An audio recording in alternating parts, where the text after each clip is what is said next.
Hey, good morning, girls. Great to have you out. A little bit behind today, but that's okay. The point is that we still, and I think it's a perfect message for you, is that even if you're running behind on something, it's more important to follow through than it is to just give up and say, oh, because I'm not right there on the mark, that we just won't do it. And that's how it used to be. It's like if I wasn't going to be there on time, then I just don't go. You know, if I wasn't going to get the video up live by 8:30, then we just don't do it. But the bad part about that is people depend on you. So my tip and encouragement for you today is to do it anyway, show up, and just move forward. Because life happens. We all know that. But that's not our topic today. It'd be a great topic, though, just showing up. Excuse me. But our topic today is actually on the negative Nelly. Or as some call it, stinking thinking. And that comes about just in watching a lot of what's been going on, excuse me, online and watching commenting.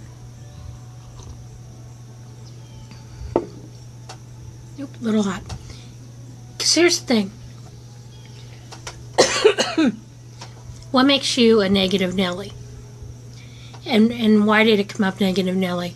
Well, I suppose growing up, and it may date me, I don't know if this term's still used today, but a negative Nelly was somebody, good morning Judith, great to have you out, was somebody who was constantly negative. No matter what came out of their mouth, they couldn't find anything joyful or happy to talk about.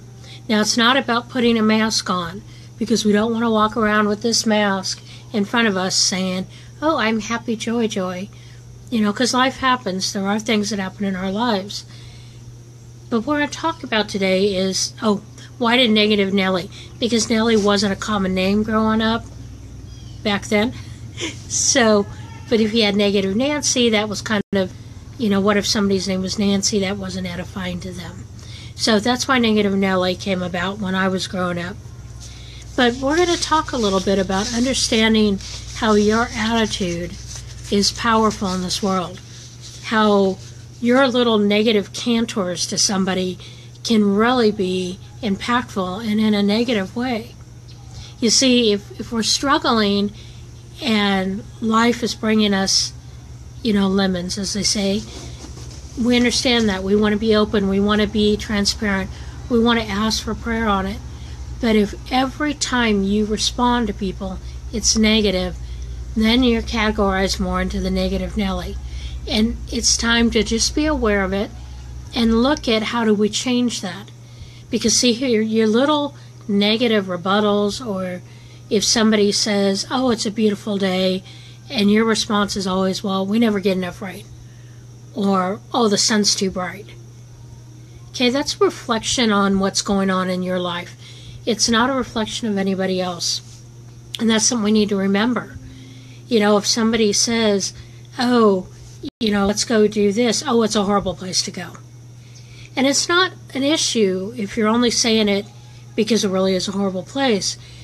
But the question to ask yourself is, every response you're posting to somebody else's comment, what is it saying?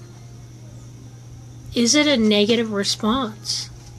You know, and what we need to understand is that we just need to be aware of this. I'm just checking some of my notes here. We need to just be aware of how we're responding to people.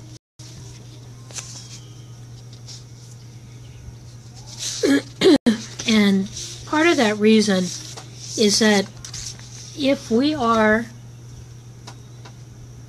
living examples of Christ, if we are out there as Christians walking in this world and living this life, right? And we're supposed to be a testimony to other people. But yet every time we turn around, we're bitter, we're sour, we're unhappy, we're cranky, you know, we're just negative about everything. That's a reflection of who we are in Christ. So again, it's not to say if it's a bad day, you're saying it's a bad day. Or I wish today could start over. It's not what I'm saying here. What I'm saying is if every single post you do, and if you're constantly doing that, that's a time where you need to look at, whoa, I need to really check my mindset here and think about what's coming out. You see, because God told us in Psalms 139:14 that we are fearfully and wonderfully made. Romans 8:31 tells us God is for me and that is all that matters. And this is paraphrased. Read out loud, Ashley, so that you can say these things to yourself when you start getting into this negative mindset.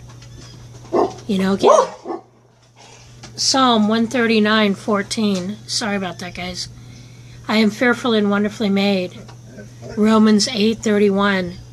God is for me, and that's all that matters. And then you can sit there and look at Ephesians 4:32 and tell yourself, I will be kind and compassionate to others. Are your words kind?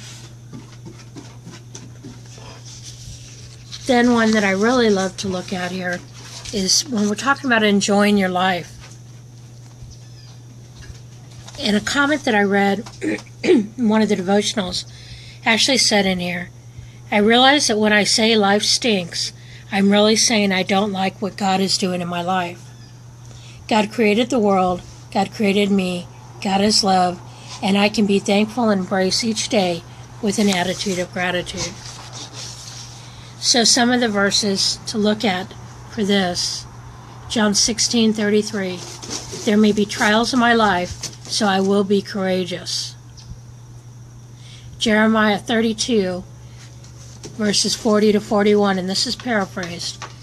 God is always with me, and he rejoices over me for doing good.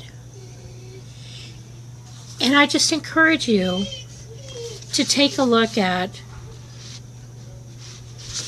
trying to look and see if there's any of the other ones. I'll post these up in the message area as well. But take a look at how your responses are. And if you're negative to folks, then I really encourage you to go back and look at these verses and grab them and read them again and use them, you know, in the paraphrase, because that way you're more talking to yourself. So again, Psalms 139:14, I am fearfully and wonderfully made.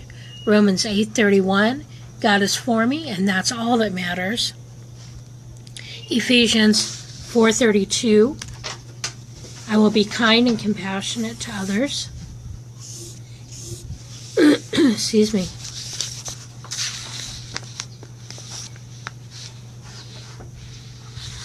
Oh, and here we go. And then John 16:33, there may be trials in my life, so I will be courageous. And then Jeremiah 32, verses 40 to 41, God is always with me. He rejoices over me for doing good. And again, I'll post all those up in the comments because I know I'll go through them pretty quickly here. But I really want you to consider, if you're a negative Nelly and that's what's coming out of you, check your heart. Because a Christian should not be constantly negative in this world. There's enough negative crap out there. We don't need to add to it. All right? So be an encourager, because guess what? Next week, I think it's next week, is National Encouragement Day. So let's practice now and be ready to embrace that day and really start encouraging each other and building each other up. And if you don't have something good to say, just be quiet. You don't have to fake it. Just get quiet.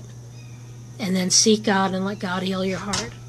All right? So hopefully it made some sense to y'all.